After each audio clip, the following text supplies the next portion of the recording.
السلام عليكم ورحمة الله وبركاته. الحمد لله رب العالمين والعاقبة للمتقين ولا عدوان إلا على الظالمين، والصلاة والسلام الأتمان الأكملان على النبي المبعوث رحمة للعالمين وعلى آله وأصحابه ومن اهتدى بهداه واتبع سنته إلى يوم الدين. أما بعد، የዕለተ እሁድ ሰፈር 27 1438 የተለያዩ ነጥቦችን የምንዳስስበት ፕሮግራም ሲሆን ዛሬ በአላህ ፈቃድ የምናየው ባለፉት 2 ሳምንቶች ስንዳስሰው የቆየነውን የስልክ አጠቃቀምና አደብ የሚለውን ትምህርታችን የመጨረሻውን ክፍል ይሆናል። ያለፉት ትምህርቶች መግቢያ ላይ እንደተጠቀሰው እስልምና ለሁሉም ነገር አደብና ገደብ ስርዓት አስቀምጧል።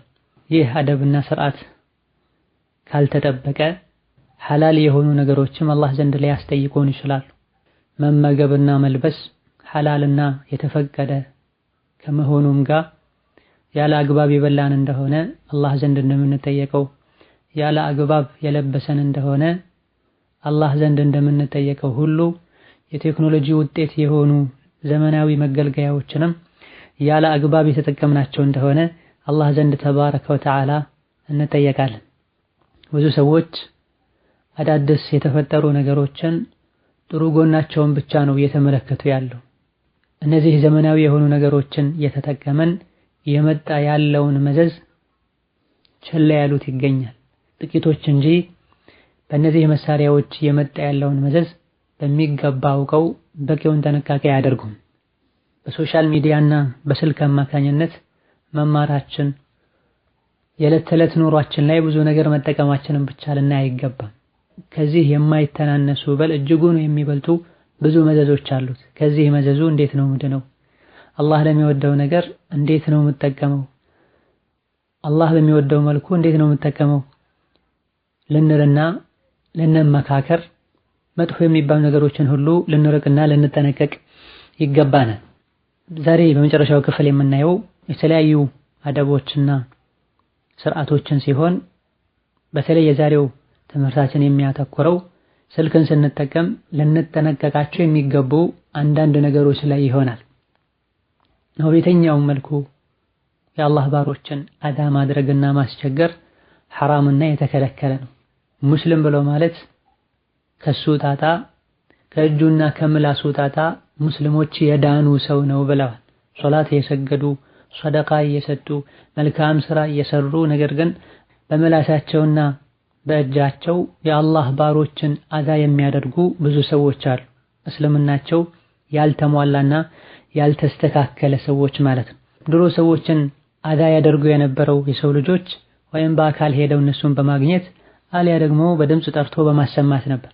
ዛሬ ባለንበት ዘመን በስልክና ሌሎችም ዘመን ወለድ በሆኑ መገናኛ መንገዶች ሰዎችን አዛ የሚያደርጉ ሰዎች በዝተዋል።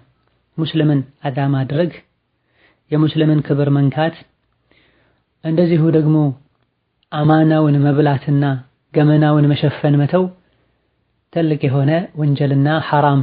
እንዲህ አይነቱን ወንጀል እንድንዳፈር ከሚያደርጉ ነገሮች መሃል አንዱም ስልክ ነው። ሁለት ሰዎች እርስ በርሳቸው ሲነጋገሩ ሊጠብቁት ከሚገባው አደብ አንዱ የተናገሩት ያለውን ንግግር ከሁለቱ ውጪ ማንም ሊሰማ አይገባም፣ ሁለቱም ፈቃደኛ ሆነው ካልሆነ በስተቀር። አንዱ እያናገረ ሳያሳውቅና ሳያስፈቅድ ላውድ ስፒከር አድርጎ ለሰዎች ማሰማት፣ በተለይ ደግሞ ምስጢር ብሎ የሚያወራው ነገር ሲሆን ለሌሎች እንዲሰማ ማድረግ ከሙስሊም የማይጠበቅ ተግባር ነው። ከዚህ የከፋው ደግሞ የተናጋሪውን ድምፅ ሳያስፈቅዱ ሳያሳውቁ ቀጥቶ ማስቀመጥ ነው። ምናልባት ከቤተሰብ ጋር የተያዘ ምስጢር ሊሆን ይችላል፣ ከስራ ጋር የተያዘ ምስጢር ሊሆን ይችላል፣ ከገንዘብ ጋር የተያዘ ጉዳይ ሊሆን ይችላል። አንዳንዴ ደግሞ ከዕልምና ከፈትዋ ጋር የተያዘ ጉዳይ ሊሆን ይችላል። ላውድ ስፒከር ለማድረግና ለሌሎች ለማሰማትም ይሁን እንደዚሁ ደግሞ ሪከርድ ለማድረግ ለመቅዳት ተናጋሪውን ማስፈቀድ የግድ ነው። ለደወለለት ሰው የሚናገረው ንግግርና ሌሎች በላውድ ስፒከር ለሚሰሙ ሰዎች የሚናገረው ንግግር አንድ ላይ ሆነ ይችላል። ኋላ ላይ እነገሌ ሰምተውሃል ሲሉት ቀልቡ ሊሰበር ይችላል። እንደሚታወቀው የሰው ልጆች ከሰዎች የሚነጋገሩት ከሰዎች ጋር ባላቸው ቀረቤታ ልክ ነው። ባለፈው እንደተጠቀሰው አንድ ሰው እናቱን የሚያናግረው እንደ ሚስቱ አይደለም፣ ሚስቱን የሚያናግረውም እንደ እህቱ አይደለም።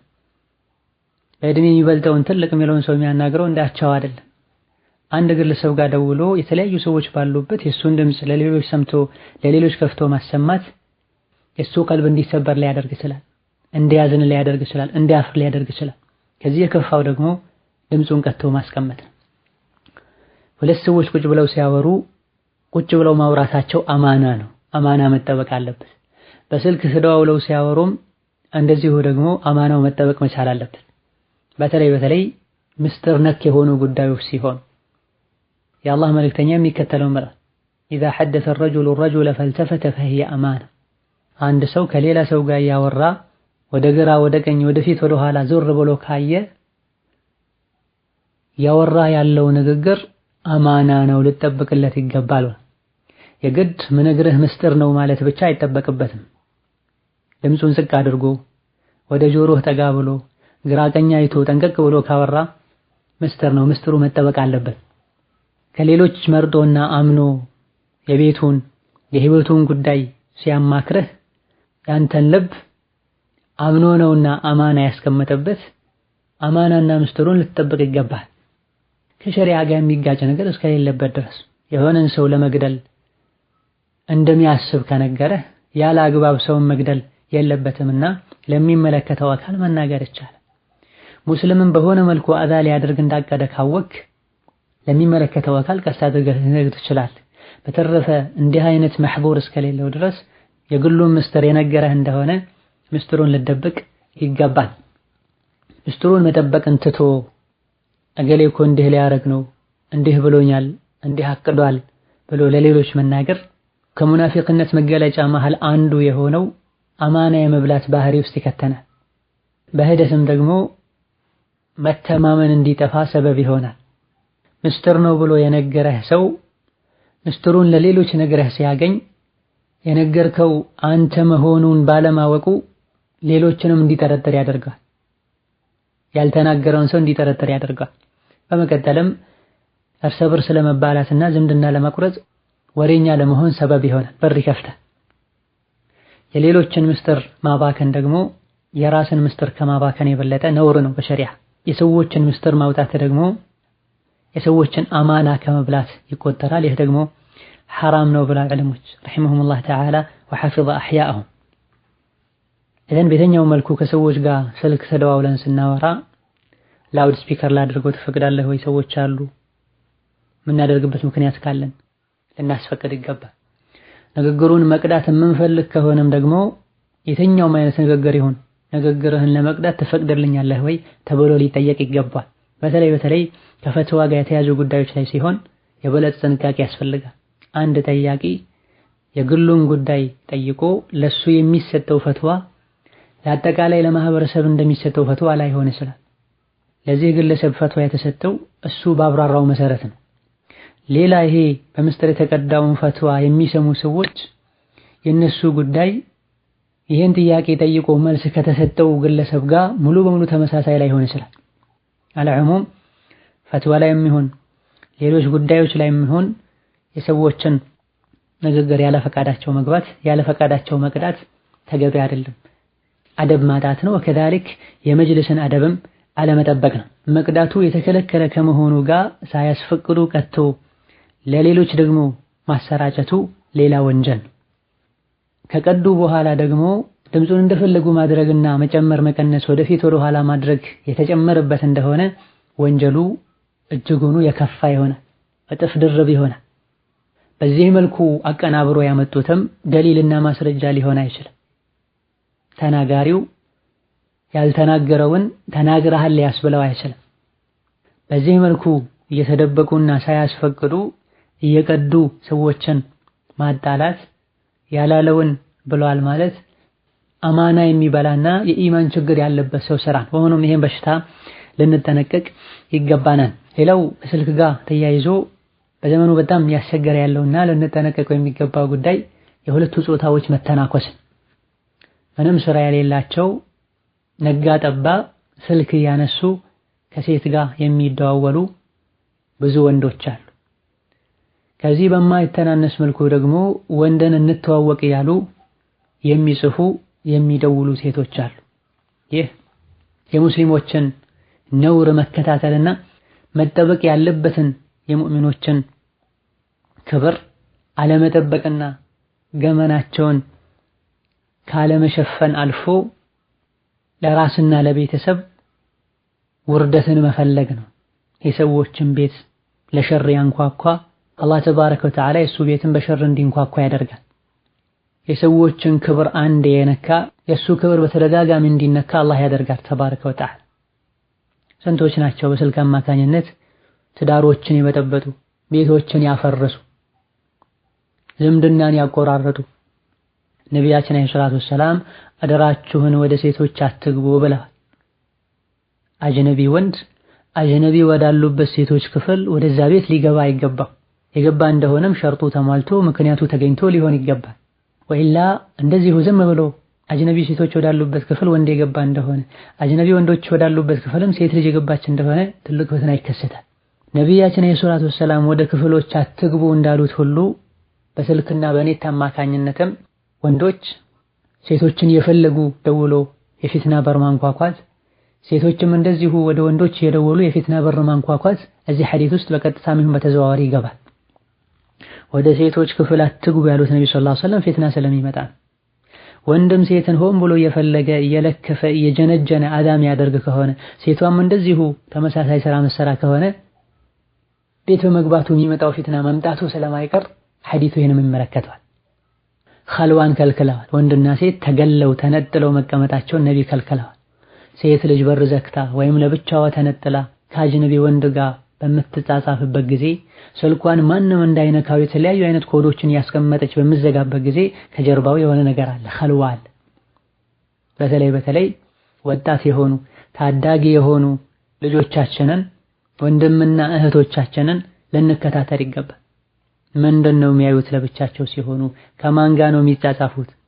አንዳንድ ሰዎች የልጆቼን ሐውራ ለምን እከታተላለሁ፣ ለልጆቼ ጥሩ አመለካከት ጥሩ ግምት ሊኖረኝ ይገባል የሚሉ አሉ። ሌሎች ደግሞ በጣም ድንበር አልፈው በሆነ ባልሆነው የሚከታተሉና ከቤት ሁሉ ጥለው እንዲወጡ የሚያደርግ አካሄድ የሚሄዱ አሉ። መካከለኛ ሊሆን ይገባል። ባለፈው እንደተጠቀሰው ህፃናት ስልክ መጠቀም ያለባቸው ሰዓት ላይ እንጂ እንዳይጠቀሙ ማድረግ ተገቢ ነው ብለናል። ሆኖም ለአካለ መጠን የደረሱ ያሉ ጎረምሶች የተጠቀሙ እንደሆነም ጥንቃቄ መደረግ አለበት። ስልካቸው አቀል ሸይ ቢያንስ እንኳ ኮዱ ለወላጆች የሚታወቅ መሆን አለበት። ይህ ህፃናትን ለአካለ መጠን የደረሱ ያሉ ታዳጊዎችን በተመለከተ ሲሆን ለአካለ መጠን የደረሱ በራሳቸው የሚመሩ ነገር ግን ሸይጣን የተጫወተባቸው ብዙ ሰዎች አሉ። ወላጆቹን ማንም ቁጥጥር ሊያደርግ የሚችል ባለትዳር ሆና ሚስት ሆና የልጆች እናት ሆና ስልኳን ለባሏ ማታስነካ ሴት አለች። የቤተሰብ መሪ ሆኖ የልጆች አባት ሆኖ ስልኩን ለባለቤቱ ማያስነካል፣ ኮዱን ማያሳውቃል። ከጀርባ የሆነ ነገር አለ ማለት። ወንዱ ከሴት ጋር ይጻጻፋል፣ ሴቷም ከወንድ ጋር ትጻጻፋለች። በል አንዳንዴ አይናቸው ሁሉ ከስልክ አይነቀል። በል ብዙ እህቶች በተለይ ሸክዋ ስሞታ እንደሚናገሩት ለትዳራቸው መፍረስና መበጥበጥ ሰበብ እንደሆነ የሚገልጹት ስልክ ነው። ከተለያየ ሴቶች ጋር ይጻጻፋል። ለኔ ፊት አይሸተኝም፣ የተለያዩ ሴቶችን ፎቶ ስልኩ ላይ ያለው ብለው የሚናገሩ ሲሆን ወንዶችም አንዳንዴ ሚስቶቻቸው ላይ እንዲህ አይነት ስሞታ ሲናገሩ ይሰማል። ስለ ዝሙት ሁላችንም እናውቃለን። የከፋ ወንጀል ነው። አላህ ዝሙት አትስሩ ሳይሆን አትቅርቡት ነው ያለው። ዝሙት በሮቹ ብዙ ናቸው፣ አይነቱ ብዙ ነው። የእጅ ዝሙት አለ፣ የእግር ዝሙት አለ፣ የምላስ ዝሙት አለ፣ የአይን ዝሙት አለ፣ የጆሮ ዝሙት አለ። ከዚህ ሁሉ በኋላ ነው ትልቁ ዝሙት ሊከሰት የሚችል። በአይኑ አጅነቢ የሆነችን ሴት ፎቶ ወይም በአካል ራሷን በማይበት ጊዜ አንድ ሰው የአይን ዝሙት እየሰራ ነው። ማናገር የሌለበትን ሴት ወይም ደግሞ ማናገር የሌለባትን ወንድ ያናገረች እንደሆነ ያውም ሸር ፈልጋ የምላስ ዝሙት እየሰራች፣ በጆሮዋ ከማይፈቀድ ወንድ ጋር ደውላ አላህ የሚጠላውን ንግግር ወደ ዝሙትና ወደ ሸይጣን መንገድ የሚወስድ ንግግር የተናገረች እንደሆነ የጆሮ ዝሙት እየሰራች ነው። የሚሰማው የጆሮ ዝሙት እየሰራ፣ እጁንም እንደዚሁ ወደ ማይፈቀድለት ተቃራኒ ጾታ የሰነዘረ እንደሆነ የእጅ ዝሙት እየሰራ ነው። በእግሩም የሄድ እንደሆነ እንደዚሁ ብዙዎቹ በዚህ መንገድ ዝሙት ላይ እየወደቁ ነው። እንተዋወቅ ያሉ ፌስቡክ ላይ፣ ዋትስአፕ ላይ፣ ሌሎችም መንገዶች ላይ ወንድ ከሴት ሴት ከወንድ ጋር ሲጻጻፉ ይታያል። ይሄ በጥቅሉ የተከለከለ አላህን የሚያስቆጣ ሸይጣንን የሚያስደስት ነገር ከመሆኑ በተጨማሪ ደግሞ ትዳር ያላቸው ሲሆኑ ቤት ያላቸው አላህ ያከበራቸው ላይ ሲሆን ደግሞ የበለጠ የተጠላ ይሆናል። ብዙ መዘዞችን ያስከተለ ትዳሮች እንዲፈርሱ ልጆች እንዲበተኑ ሰበብ ይሆናል። አላህ ዘንድ ሐላል ከመሆኑ ጋር የተጠላ ነገር ቢኖር ፍቺ ነው ተብሏል። በዘመኑ ከፍቺ መብዛት ሰበብ አንዱ ስልክና ኔት ነው። ለረጅም ሰዓት ስልክ ታወራለች። ከማን ጋር እንደምታወራ አላውቅም። አንዳንዴ ሌላ ነገር ኖሮ ላይሆን ይችላል። እንደዚሁ ከሚሰማው ከሚያየው አንፃር ስልክ መብዛቱ ባለቤቱ እንዲጠረጥር ያደርጋል። እሷም እንደዚሁ ባሏ እንድትጠረጥር ያደርጋል። ሆኖም ሁለቱ ጾታዎች ስልክን በሚጠቀሙበት ጊዜ ባለፈው እንደተጠቀሰው ጥንቃቄ በተሞላበት መልኩ መሆን አለበት። እንደዚሁ ስራዬ ብለው ደግሞ ሴት እየፈለጉ አደብና ሐያ ከልክ በላይ ያጡ ሴቶችም ወንድ ጋር እየደወሉ ስራዬ ብሎ ይሄን መስራት ደግሞ እጅግ በጣም የከፋና ከሙስሊም ማይጠበቅ በል አቅል ካለው ሰው ማይጠበቅ ስራ ነው። ይሄን የሚሰራ ሰው ከአኺራ በፊት ዱንያ ላይ አላህ ያዋርደዋል፣ የሥራውን ይሰጣል። እህትህን ማንም እንዲነካበህ ሚስትህን ማንም እንዲነካበህ እንደማትፈልገው ሁሉ ሰዎችም እህታቸውን ምስታቸውን ማንም እንዲነካባቸው አይፈልጉም። እህትህ ከሆነ ካልሆነ ወንድ ጋር ስትጻጻፍ ስትጀናጀን ማየት እንደማትፈልገው ሁሉ ለምስትህ እንደማትመኘው ሁሉ ለቤተሰቦችህ ለአክስትህ ለወንድምህ ልጅ ለእህትህ ልጅ እንደማትፈልገው ሁሉ ሰዎችም አይፈልጉት። አይ ብለህ ግን የሰዎችን ክብር የነካህ እንደሆነ የሰዎችን ቤት ያንኳኳህ እንደሆነ ወደ አንተ ቤትም አላህ ያመጣል፣ ወደ አንቺ ቤትም አላህ ያመጣል። تعف نساؤكم في المحرم وتجنبوا ما لا يليق بالمسلم إن الزنا دين إن استقرضته كان الوفاء من أهل بيتك فاعلمي تبع كما روي عن الشافعي رحمه الله تعالى راسهن تبك كبرهن تبك كحرام تتنكك راك يعني يارك እንደሆነ كبره የቤተሰብህ ክብር የተጠበቀ ይሆናል። አንገት የሚያስደፋ ነገር እናንተ ቤት ውስጥ አይገባም። ከሙስሊም ማይጠበቅን ነገር ራቅ። መስጂድ ገብተህ የሰገድክ ሙስሊም ነኝ ያልክ ካፊሮች ሙጅሪሞች የሚያደርጉት ነገር አታድርግ።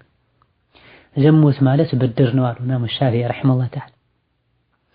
ሄደህ ሌላ ሰው ጋር ዝሙት የሰራህ እንደሆነ የዝሙትን በር ያንኳኳህ እንደሆነ የማይቀር ነው፣ ብድሩን ትከፍላለህ። ካንተው ቤት ነው የሚከፈለው። من يزنب امرأة بألف درهم አንዲት ሴት ላይ 2000 ድርሃም ከፍሎ ዝሙት የሰራ ሰው እሱ ቤት ውስጥ ጊዜው ይርዘምም ይጠር በግልጽም ይሁን በመስጠር ቤቱ ላይ የአንድ ድርሃም ሩብ ተከፍሎ 25 ሳንቲም ተከፍሎ አሊያ ደግሞ በነፃ ዝሙት ይሰራል። ዝሙት ዕዳ ነው። ከተበደርክ ከቤትህ ይከፈላል። በዚህ ረገድም የሚጠቀሱ ብዙ ቅሳዎች አሉ ከጥንት ጀምሮ እስካለንበት ጊዜ ድረስ። የሰው ቤት አንኳኩተህ ከሆነ የተውከው ቤትህ ተንኳኩቶ ይተዋል። ገባ ብለህ ከሆነ የወጣኸው ገባ ተብሎ ይወጣል። የቤቱን ክብር ደፍረህ ከሆነ የቤትህም ክብር ይደፈራል። የሰውን ሴት የነካ የሱ ቤት ሴትም ትነካለች። አልፎ ድንበሩን ጥሶ ሄዶ ከሆነም ቤቱም ላይ እስከ መጨረሻ ይገባል። ታዲያ ከእንዲህ አይነቱ በአዱንያም በአኺራ ከሚያዋርድ ተግባር ራሳችንን ልንጠብቅ ይገባል። ራሳችንን ከምንጠብቅበት ነገር አንዱ የሰዎችን ክብር መጠበቅ። በር የዘጉ ለረጅም ሰዓት ኔት መጠቀም፣ ሞባይል መጎርጎር፣ ኮምፒውተር መጎርጎር ወደ ሐራም መንገድ ከሚወስዱ ነገሮች መሃል አንዱ። إذا خلوت بريبة في ظلمة فالنفس داعية إلى العصيان فاستحي من نظر الإله وقل لها إن الذي خلق الظلام يراني تبرا لبتشه قلل بله كحرام كتتقاقه نفسه ودزا حرام تتراها لك قيتها عندما يهوك قيتها للتافر يقبل لنفسيهم لما يفتروا قيتها الله يعني البلاء تبرا هي تفتوى البانة بتوزي ልቦች ደክመዋል። ወደ ሐራም የሚጣሩ ነገሮች በዝተዋል። ሰዎች ፊት ለፊት በይፋውን ከተሰብስበው ወንጀል እየሰሩ ያየን ነው። ሲደበቁ ከሰው አይን መራቃቸው፣ ብቻቸው መሆናቸው፣ ኢማናቸው መድከማቸው ወደ ሐራም ይወስዳቸዋል። ቀጥታ ሁለቱ ተቃራኒ ጾታዎች የተደዋወሉ የተዛዛፉ ሐራም ላይ የሚወርቁበት አጋጣሚ አለ። ሌላ ጊዜ ደግሞ ቀኑን ሙሉ ስለ ተቃራኒ ጾታ ሲያስቡ በቀጥታ ሲቀልዱ ሲጻጻፉ ሲጫወቱ መዋላቸው ደግሞ በተለይ የማታው ክፍለ ጊዜ ላይ ለብቻቸው ሲሆኑ ከሰው ገለል ብለው ሲገኙ ያትዝ ያላቸው በሌላ መንገድ ሐራምን መፈለጋቸው አይቀርም። ኢላ ማ ረሒመ ረቢ። የብዙ ሰዎችም ስሞታ ነው። ሶላት ሰግዳለሁ፣ ቁርአን ቀራለሁ፣ አልፎ ሁሉ ሰኞና ሐሙስ ጾማለሁ። ነገር ግን አንዳንድ ሰራቸው ወንጀሎች አሉ። ቀልቤ ይደርቃል፣ ነፍስያዬን ማሸነፍ አልችልም፣ አይኔ ሐራም ያያል ኢላ ገይሪ ዛሊክ። አንዱ ሰበብ ስልካችን በቀላሉ እጃችን ላይ መገኘቱ፣ ኔቱ እጃችን ላይ መገኘቱ። በእያንዳንዱ ደቂቃ በምናወራው ነገር፣ በእያንዳንዱ ሳንቲምና ለኔት በምናወጣው ወጪ አላህ ዘንድ እንደምንጠየቅ የታወቀና ግልጽ ነገር። ثم لتسألون يومئذ عن النعيم ተባ ሐራም ፈልጎ ኔት ውስጥ መግባት፣ ሐራም ፈልጎ ዩቲዩብ ውስጥ መግባት፣ መጥፎ ነገር ወደሚበትኑ ሰዎች አካውንት ውስጥ መግባት የጀሃነምን በር መክፈት ነው። ነቢያችን ሰለላሁ ዐለይሂ ወሰለም አላህ ተባረከ ወተዓላ ለቀጥተኛው መንገድ ምሳሌ አድርጎላቸዋል። ቀጥተኛ መስመርን ዘርግተው የመንገዱ ጫፍ ላይ ተጣሪ አለ፣ ግራና ቀኝ ላይ ደግሞ በሮች አሉ መጋረጃ የተደረገባቸው። ጫፍ ላይ ያለው ተጣሪ መንገዱ ላይ የሚጓዙ ሰዎችን በግራና በቀኝ በኩል ያሉ መጋረጃ የተደረገባቸው በሮችን አትክፈቷቸው፣ የከፈትከው እንደሆነ ትገባለህ ያለ ያስጠነቅቃል። ይህን ምሳሌ ረጅም ነው ሐዲሱ። ነብዩ ሰለላሁ ዐለይሂ ወሰለም መጨረሻ ላይ ሲፈስሩት ምን ብለዋል? መጋረጃ ዝቅ ተደርጎ የተተወባቸው በሮች አላህ ሐራም ያረጋቸው ነገሮች ናቸው። መጋረጃ ጣር ላይ የተደረገባቸው የአላህ ድንበር የሆኑ ነገሮችን ከፍቶ የገባ ሰው ሐራሙን ተዳፍሯል፣ እሳት ውስጥ ይገባል። ወይሐከ ላ ተፍተሑ አትክፈተው፣ ወየውልህ የከፈትከው እንደሆነ ትገባለህ። ማይመለከቱን ለዲናችንም ለዱንያችንም ማይጠቅሙን ግለሰቦች ጋር በል ወደ ሐራም በግልጽ የሚጣሩ ትርፍ ቃል የሚናገሩ በንግግራቸው በጽሁፋቸው የአላህ ፍርሃቻ ማይስተዋል የሆኑ ሰዎች ጋር መጻጻፍ፣ አካውንታቸውን የከፈቱ መግባት፣ ሐራም መሆኑ አላህን የሚያስቆጣ ነገር እንደሚያሳየን የምናቀውን አድራሻ የከፈተን መግባት፣ ይሄን የነብዩን ሐዲስ መጻረር። ስንቶች አንዴ ባዩት ሐራም ነገር ቀልባቸው ታሟል፣ ኢማናቸው ወርዷል፣ በሸይጣን ቁጥጥር ስር ወድቀዋል። النظرة سهم مسموم من سهام إبليس ተብሎ እይታ ከሸይጣን የሆነ መርዝ የተቀባ ቀስት ነው ተብሎ ሐራምን ለማየት አይናችንን ለቅቅ ካደረግነው ቀልባችን ይደርቃል፣ የኢማንን ጣዕም እናጣለን። ከዛ በኋላ መስገዱ፣ መቅራቱ፣ መጾሙ አካላዊ እንቅስቃሴ ብቻ ይሆናል። የዝክርን ጣዕም፣ የቁርአን መቅራትን ጣዕም፣ ኸይር ስራ የመስራትን ፍቅር እናጣለን። ይሄም አንዱ የስልክና የሶሻል ሚዲያ አንዱ መዘዝ ነው። ስለዚህ ስልካችን ላይ ምንድነው የተጫነው? ስልካችን ላይ ምንድነው ያለው? ስቱዲዮ ውስጥ ጋለሪ ውስጥ ምንድነው ያለው? ራሳችንን ልንፈትሽ ይገባናል። አልፎ ከወላጆቻቸው ስልካቸውን በኮድ የሚዘጉ ሰዎች አሉ። ባልና ሚስት ሆነው አንዱ የሌላኛውን ስልክ የማይነካል። ጓደኛ ሲሆን ፈኬፍ፣ የውጭ ሰው ሲሆንማ ፈኬፍ ጭራሽ ማያስነኳል፣ ከእጃቸው ማይለቋል። ውስጡ ላይ ያለውን ውርደት ሰዎች እንዳያዩት ማለት። ከአላህ የሚደበቅ ነገር የለም። መቼ እንደምንሞትም አናውቅ። ሁለቱ ተቃራኒ ጾታዎች እየተጻጻፉ እየተላላኩ አላህን የሚያስቆጣ ነገር ከማድረግ መጠንቀቅም ግዴታ ይሆንብናል። መጥፎ ነገር እየከፈቱ ኔት ውስጥ የገቡ አላህን የሚያስቆጣ ነገር ከማየትም መጠንቀቅ ይኖርብናል። በሰላም የሚኖሩ ቤተሰቦች ውስጥ በኔት አማካኝነት በስልክ አማካኝነት የገቡ ትዳርን ማበጣበጥ፣ አደብ ይዘው የሚኖሩ ሴቶችንም ጸባይ ከማበላሸት መጠንቀቅ ይኖርብናል። ኻቲማን ከሚያበላሹ ነገሮች መሃል አንዱ በምስጢር የሚሰሩ ወንጀሎች ናቸው ተብሎ በግልጽ በዛሂር እንደ ፋሽን ይታያል ነገር። ወንድና ሴት መጀናጀን የሚሉት ነገር አለ። በሐቂቃው መጃጃን። እማ አቅም ያለው ሰው ሊያገባ ይገባዋል፣ አቅም የሌለው ሰው ሊጾምና ሊቆጠብ ይገባዋል። በተረፈ መሃል ላይ በአቋራጭ ስሜትን ለማርካት የነፍስን ፍላጎት ለማሟላት ጥረት ማድረግ የሙስሊምና የሙእሚን ባህሪ አይደለም። አይ ያልንና ይሄን ያደረገን የሞከረን እንደሆነ ቅድም እንደተባለው የእጅ ዝሙት፣ የእግር ዝሙት፣ የምላስና የጆሮ ዝሙት ላይ መውደቅ አይቀርም። በዚህ መልኩ ሌት ተቀን አላህን ያስቀየሙ በድንገት የሞቱ እንደሆነ የቂያም ቀን አላህ ፊት ሲቆሙ ምን ነው ስልክ የምጠቀምበት አይን ባልኖረኝ እጅ ባልኖረኝ የሚሉ ሰዎች ይኖራሉ። ተውበት ማድረግ፣ ወደ አላህ መመለስ፣ አላህ እንዲመረን ዱዓ ማድረግ ይጠበቅብናል። በተለይ ሴቶች፣ የሴቶች መበላሸት የማህበረሰቡ መበላሸት፣ የልጆች መበላሸት ነው። ሴቶች የተስተካከሉ እንደሆነ ማህበረሰቡ ይስተካከላል። ከወንዶች በበለጠ መልኩ በተለያየ መልኩ ስልክን እየተጠቀሙ ያሉት ሴቶች ናቸው። እነሱ በአግባቡ ቢጠቀሙና ጥንቃቄ ቢያደርጉ ወንዱን በተወሰነ መልኩ አደብ ይይዛል። ወንዱ ከደከመ የአላህ ፍርሃቻ ከልቡ ከጠፋ ሴቷም እንደዚሁ ስራዋ ፊትና መፈለግ ከሆነ አብረን እንጠፋለን። አላህ ከቁጣው ይጠብቀን። ለኸይር ነገር እንጠቀማለን እያሉ ኔት የሚገዙ ትልልቅ ሞባይሎችን የሚገዙ ሰዎች መጨረሻ ላይ ንያቸው ተቀይሮ የኔትና የስልክ ሱሰኛ ሆነው ይገኛል። ማታ እንቅልፍ እስኪወስዳቸው ድረስ ስልክ የጎረጎሩ ገና ከእንቅልፋቸው እንደነቁ ኔት ውስጥ ገብተው የተለያዩ ነገሮችን ያገላበጡ ስራቸው ሁሉ ይሄ ይሆናል። በዚህም ያለ አግባብ ገንዘባቸውን ያባክናሉ፣ ጊዜያቸውን ያቃጥላሉ፣ አልፎ ሁሉ ጤናቸውን ይጎዳሉ። ኢነ ሰምዐ ወልበሰረ ወልፉአደ ኩሉ ኡላኢከ ካነ ዐንሁ መስኡላ ተብሏል። አይናችን አላህ ዘንድ ያስጠይቃል ምን አየህበት፣ እግራችን አላህ ዘንድ ያስጠይቃል፣ እጃችን አላህ ዘንድ ያስጠይቃል። ወሀከዛ ስልክና ኔት ያለ አግባብ የተጠቀሙ እንደሆነ የሚያስከትሉት መዘዝ አለ፣ ጤና ላይ ጉዳት ያስከትላሉ። አይናችን፣ እጃችን፣ እግራችን፣ ጆሮአችን አላህ ለኛ የሰጠን አማና ነው። እንዴት ተጠቀምከው፣ በምን ተጠቀምከው መባላችን አይቀርም። ሌላው ልንጠነቀቃቸው ከሚገቡ ነገሮች መሃል ሌላኛው ሰዎችን ማስደንገጥና ማሸበር ነው። አንዳንዶች እየደወሉ ድምጻቸውን እየቀየሩ የአላህ ባሮችን የሚያሸብሩ የሚያስደነግጡ እንዲሰጉና እንዲያዙን የሚያደርጉ ሰዎች አሉ። ያልሞተን ሰው እገሌ ሞቷል ብለው ቤተሰባቸው እንደሞት አድርገው የሚያስደነግጡ፣ ቤተሰብ ላይ አደጋ ደርሷል፣ ንብረት ላይ አደጋ ደርሷል ብለው እንዲያዙን የሚያደርጉ ሰዎች አሉ። ላ የሒሉ ሊሙስሊሚን አን ዩረውዕ ሙስሊማ ተብሏል። ሙስሊምን ሊያስደነግጥና ሊያስፈራራ አይገባም ተብሏል። በየትኛውም መልኩ ሙስሊም ወገንህ እንዲያዝን፣ እንድታዝን፣ እንድደነግጥ የሚያደርግን ነገር ከማድረግ መጠንቀቅ ያስፈልጋል። አንዳንዴ ማስደንገጥና ማሸበሩ ቀጥታ ሊሆን ይችላል፣ ሌላ ጊዜ በተዘዋዋሪ ገና ደውለው ስልክ እንዳነሱላቸው ድምጻቸውን ቀየር አድርገው ልባቸው እንዲሸበር የሚያደርጉ ንግግሮችን ተናግረው ሲያበቁ እየቀለድኩኝ ነው፣ አውቄ ነው፣ እኔ እገሌ ነኝ የሚሉ ሰዎች አሉ።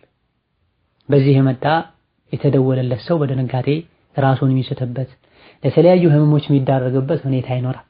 በሰላምና በውዴታ ይናኗሩ የነበሩ ዘመዶች ወይም ወዳጅና ጓደኞችም ወደ ጸበኝነት እንዲቀየሩ ሰበብ ይሆናል። አሁንም ይሄን ልንጠነቀቅና ልንረዳው ይገባል። የአላህ ባሮችን ማስደሰት የዒባዳ አካል ነው። በአንጻሩ ደግሞ የአላህ ባሮችን ማስፈራራትና ማስደንገጥ አላህን ከሚያስቆጡ ነገሮች መሃል አንዱ። እንደዚሁ ልንጠነቀቃቸው ከሚገቡ የስልክ አጠቃቀሞች አንዱ ጉረኛ ከመሆን መጠንቀቅ ነው። አንዳንድ ሰዎች ማንም ሳይደውልላቸው እንደተደወለላቸው አድርገው ትልልቅ ጉዳዮችን ያነሱ የሚያወሩ ሰዎች አሉ። ማንም ሳይደውልላቸው ትልልቅ የሚባሉ ሰዎች እንደደወሉላቸው አድርገው የሆነ ያልሆነ ነገር የሚያወሩ ሰዎች አሉ።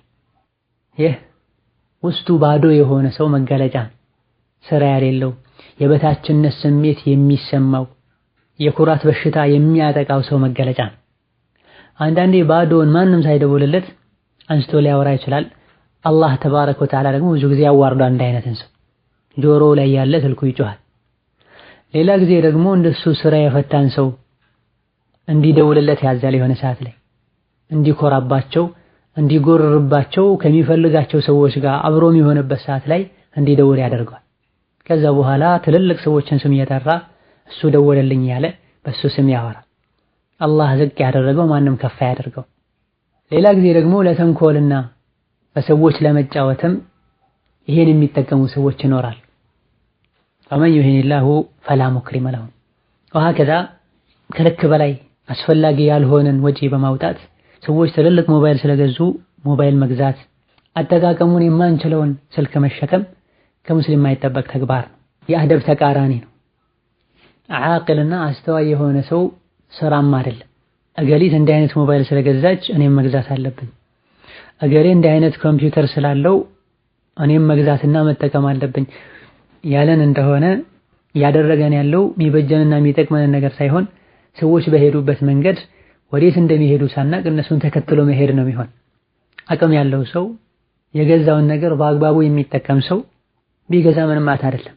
ላኪን ውድ ዋጋ ተከፍሎ ውስጡ ላይ የተለያዩ አገልግሎቶች ያሉትን ሞባይልና መሰል ነገሮችን ገዝቶ የወጣለትን ወጪ የተከፈለለትን ክፍያ የሚያስመልስን ጥቅም ማንጠቀምበት ከሆነ ፋይዳው ምንድን ነው?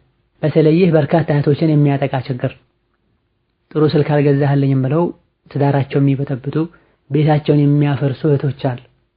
ምንም ለመጠቀም ሳይሆን ከሌሎች ጋር ለመፎካከርና ስራ ለመፍታት ነው የሚሆን። እስራፍ አላህ ተባረከ ወተዓላ ከሚጠላቸው ነገሮች መሃል አንዱ ነው። ትልልቅና ውድ የሚባሉ ስልኮችን መሸከም የትልቅነትም ይሁን የሀብታምነት መገለጫ ላይሆን ይችላል። ሀብታሙም ድሃውም ወንዱም ሴቱም አዋቂውም ጃሂሉም ሁሉም ስልክ የሚሸከምበት ዘመን ላይ ነው ያለነው። ዋናው ስራችን አቋማችን በያዝነው ሞባይል የምናገኘው አገልግሎት ነው። እነሆ እነዚህ ዋና ዋና የምላቸውና አንገብጋቢ ለሁላችንም አስፈላጊ የምላቸው ከስልክ ጋር የተያያዙ የተወሰኑ አደቦች ናቸው። መደረግ ያለበትን ልናደርግ መደረግ የሌለበትን ከማድረግ ልንታቀብና ልንጠነቀቅ ይገባል። አደብ ደካማና እዚህ ግባ ማይባልን ሰው እንዲከበር ያደርጋል። አደብ ማጣት ትልቅ የሚባለውን ሰው እንዲዋረድ ያደርጋል። አላህ ተባረከ ወተዓላ አደባቸውና ስነ ምግባራቸው ካማረ ከተሟላ ባሮቹ ያደርጋል። ክብርን ከሚነኩ ከሙስሊም ከማይጠበቁ ነገሮች በሙሉም ያርቀን ይጠብቀን እላለሁ። ነው على كل شيء قدير وبالإجابة جدير والسلام عليكم ورحمة الله وبركاته